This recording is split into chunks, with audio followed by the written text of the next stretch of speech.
আমার কোনো চিন্তা নেই আমি বেঁচে থাকি কিংবা মারা যাই।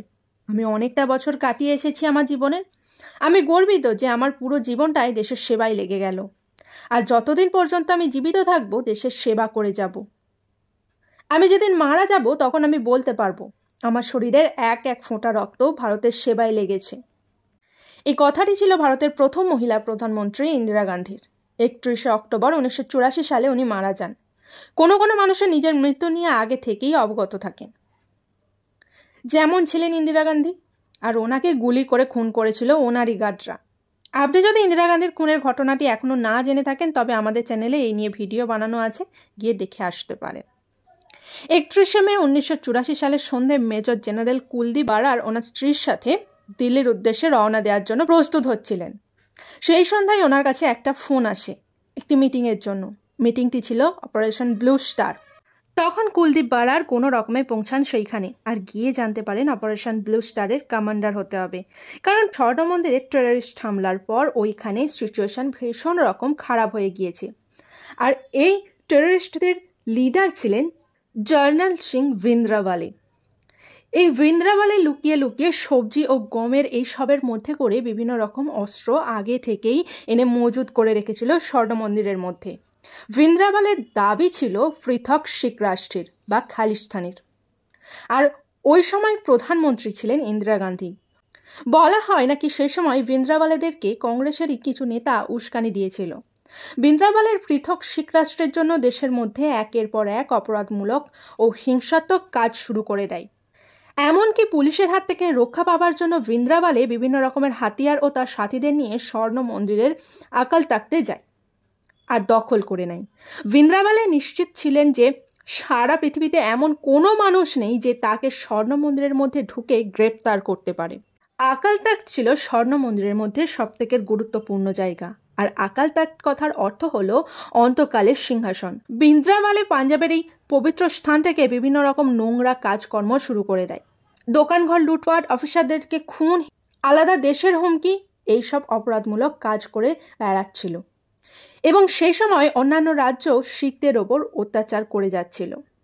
ভিন্দ্রাওয়ালে কিন্তু হঠাৎ করে স্বর্ণ মন্দিরের মধ্যে চলে আসেননি। অনেকদিন আগে থেকেই এইখানে ডেরা জমিয়ে বসেছিল ভিন্দ্রাওয়ালের সমস্ত সঙ্গী সাথীদের নিয়ে।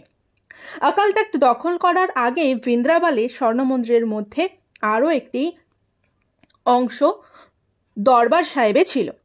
সে সময় কিন্তু ইন্দিরা গান্ধী কোনো অ্যাকশন নেননি।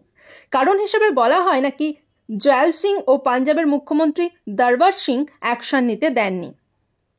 ওনারা বারবার বলেছিলেন স্বর্ণ মন্দিরে যেন কোনো রকম আক্রমণ না করা হয় এবং ভিন্দ্রাওয়ালের ওপর যেন কোনো রকম অ্যাকশন না নেওয়া হয়। এতে করে নাকি শিখদের মধ্যে অসন্তোষ বাড়বে। কিন্তু ইন্দিরা গান্ধী কাউকে কিছু না জানিয়েই অ্যাকশন নেন এর বিরুদ্ধে। কারণ ইন্দিরা গান্ধী নাকি সেই সময় খবর পেয়েছিলেন যে রাষ্ট্রপতি ভবন থেকে সমস্ত গোপন তথ্য ফাঁস হয়ে যাচ্ছে। এদিকে ভিন্দ্রাওয়ালে ও তার সাথীরা যে সমস্ত অস্ত্রশস্ত্র লুকিয়ে আকাল তাক্তে এনেছিল তার মধ্যে ছিল automated rifle, sniper, machine gun, rocket launcher, anti tank mine ইত্যাদি। ভিন্দ্রাওয়ালে নিজের যে আর্মি তৈরি করেছিল তাতে ট্রেনিং করেছিল বেশ কিছু রিটায়ার্ড অফিসাররা, যারা কখনো না কখনো ভারত সরকারের কাছ থেকে বঞ্চিত হয়েছেন। যেমন মেজর শাহবাগ সিং, উনিও একজন রিটায়ার্ড আর্মি অফিসার ছিলেন। উনি ভারত এবং বাংলাদেশের মুক্তিবাহিনীতে ট্রেনিং দিয়েছিলেন 1971 সালে। কিন্তু ওনার রিটায়ারমেন্টের একদিন আগে কোনো কোর্ট মার্শাল ছাড়াই আর্মি থেকে বার করে দেওয়া হয় দুর্নীতির দায়ে। এই কারণে ওনার পেনশনও বন্ধ হয়ে যায়। তারপর যদিও উনি কেস জিতে যান, কিন্তু মনের মধ্যে একটা ধারণা ঢুকে যায় যে ভারত সরকার শিখদের নিচু চোখে দেখে। 1 জুন 1984 সালে সিআরপিএফের জওয়ানরা স্বর্ণ মন্দিরে পৌঁছায়। আর সারা পাঞ্জাব জুড়ে তখন ছিল কারফিউ জারি। টেলিফোন বন্ধ করে দেওয়া হয়, পলিটিক্যাল লিডারদের জেলে ভরে দেওয়া হয়, বাইরে থেকে কোনো বিদেশিদের পাঞ্জাবে ঢোকার বন্ধ করে দেওয়া হয়।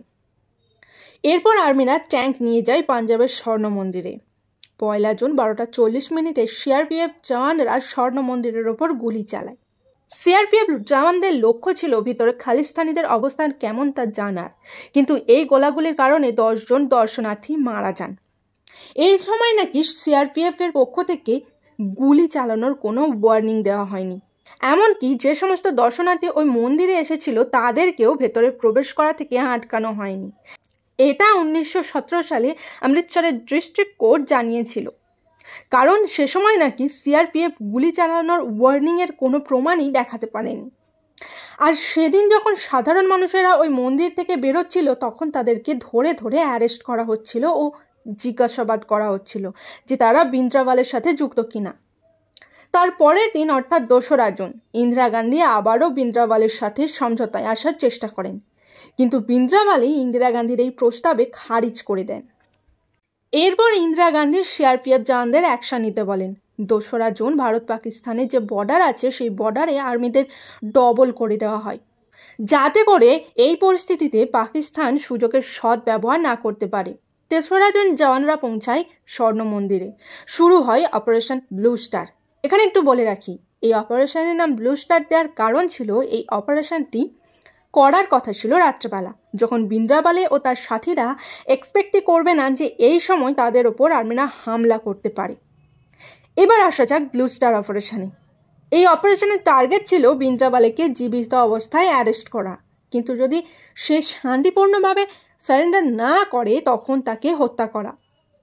অপারেশনের শুরুতেই আর্মিরা ভেবেছিল অল্প কিছু গোলাবারুদ আছে ভিন্দ্রাওয়ালেদের কাছে, তাই যদি বাইরে থেকে সাপ্লাই বন্ধ করে দেওয়া হয় তাহলে এমনিতেই সারেন্ডার করে দেবে ভিন্দ্রাওয়ালে। স্বর্ণ মন্দিরে প্রবেশের কোনো প্রয়োজনই হবে না। এরপর অফিসাররা লক্ষ্য করে যারা হেলিকপ্টার নিয়ে ওপর থেকে পুরো অমৃতসরকে নজরে রেখেছিল, তারা দেখে প্রচুর শিখ মানুষজনেরা শহরের দিকে এগিয়ে আসছে। তাদেরকে দেখে বোঝাই যাচ্ছিল তারা ভিন্দ্রাওয়ালের সাপোর্টার। আর এখনই যদি কোনো স্টেপ না নেওয়া হয় তাহলে পরিস্থিতি হাতের বাইরে বেরিয়ে যাবে। এরপর ইন্ডিয়ান আর্মি ট্যাঙ্ক নিয়ে আক্রমণ করে স্বর্ণ মন্দিরের ওপর, আর ভেঙে পড়ে বেশ কিছু অংশ। কিন্তু ট্যাঙ্কগুলিকে প্রথম স্বর্ণ মন্দিরে আনা হয়েছিল ওই ট্যাঙ্কের আলোগুলিকে ব্যবহার করার জন্য, যেহেতু এটা রাতে অপারেশন ছিল সেই জন্য। ইন্ডিয়ান আর্মি ও খালিস্তানিদের মধ্যে যুদ্ধ চলছিল 2 দিন ধরে। 6 জন ইন্ডিয়ান আর্মি আকাল তাক্ত দখল করে নেয়। সেখানে ইন্ডিয়ান আর্মি ভিন্দ্রাওয়ালেকে খুঁজে পেলেও স্বর্ণ মন্দির কিন্তু ভীষণভাবেই ক্ষতিগ্রস্ত হয়েছিল। প্রায় 600 জন খালিস্তানি আর্মি ও সাধারণ মানুষের মৃত্যু হয় এবং 83 জন ইন্ডিয়ান আর্মিরও মৃত্যু হয়েছিল। আর সেদিন স্বর্ণ মন্দিরের লাইব্রেরিতেও আগুন ধরে গিয়েছিল এবং আকাল তাক্তের একদিকের অংশ ভেঙে পড়েছিল। সাথে মন্দিরের গায়ে গুলির চিহ্ন, রক্ত, মৃতদেহ ছড়িয়ে ছিটিয়ে পড়েছিল। মন্দিরটি পরিণত হয়েছিল শ্মশানে। শিখদের সবথেকে পবিত্র স্থান ছিল স্বর্ণ মন্দির। সে সময় শিখরা মন্দিরের এই অবস্থা দেখে ভীষণ ক্ষিপ্ত হয়ে যায় আর প্রতিজ্ঞা করে যে এর বদলা তারা নেবেই। তাই তার ঠিক 3 মাস পর ইন্দিরা গান্ধীকে খুন করা হয়, কারণ ইন্দিরা গান্ধী তাদের ফার্স্ট টার্গেট ছিল। কিভাবে ইন্দিরা গান্ধীর মৃত্যু হয়েছিল এই নিয়ে আমাদের চ্যানেলে ভিডিও বানানো আছে, তা গিয়ে দেখে আসতে পারেন। ভিডিওটি কেমন লাগলো আমাকে কিন্তু জানাতে ভুলবেন না।